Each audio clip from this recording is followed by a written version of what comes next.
these proposals to introduce a new form of digital ID in the UK are ones that we have been widely linked to online.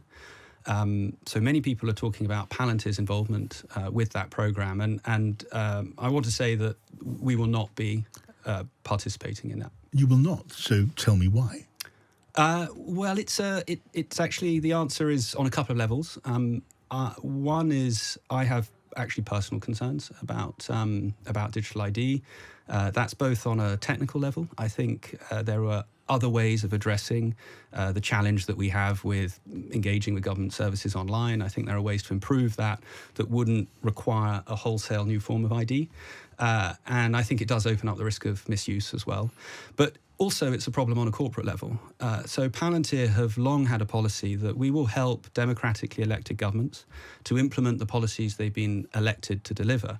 And that does mean that often we are involved in the implementation of very controversial measures. However, digital ID is not one that was tested at the last election. It wasn't in the manifesto. Yeah. So we haven't had a clear resounding public support at the ballot box for its implementation. And as you said, we're seeing a wide divergence of views and a lot of controversy around it. So it isn't one for us. That is a really interesting and important statement from a company of the importance and size of Palantir. And I guess, maybe the reasoning behind it maybe summarises Palantir's keeping out of politics, but not everything governments do is in their manifesto. To that extent, governments do what governments do, and their answer for it at the following general election and sometimes in between. But you are making a political judgment then on the validity, the democratic validity of this particular programme.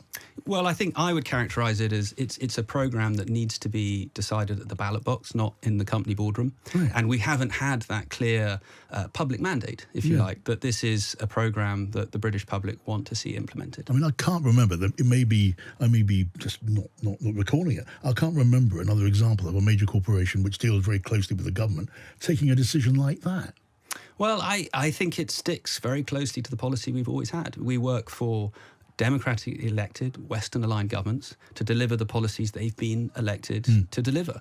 And this is not one that has had that public mandate and support at the ballot box. And it is, as we're seeing, a very controversial one. Right, Louis, have you told the government this is how you feel, that you will not be taking part, you will not be tendering for any part of the digital ID programme? Was this the first anyone's heard of it? Well, that's a process that the government will undertake, I guess, in due course when they pursue the market engagement. Yeah. So we won't participate in that market engagement. Does that also mean that you're turning your back as a company, as a corporation, on what could be a very, very important, lucrative piece of business? Well, we'll see, potentially. But like I said, this is, we are sticking to what has always been our long-standing policy on this. Yeah. Okay, look, the tech. You'll understand my sudden interest in this subject. I mean, you know your industry better than I do. Is the view you just shared with me and with us, is that widespread in your industry, or are you in some way out there at the frontier? I can't speak for others. You'd have to ask them yourself, John. General terms, don't name the company. I suspect that rather like we're seeing emerge in the public, there will be a wide divergence of views on this one. Right.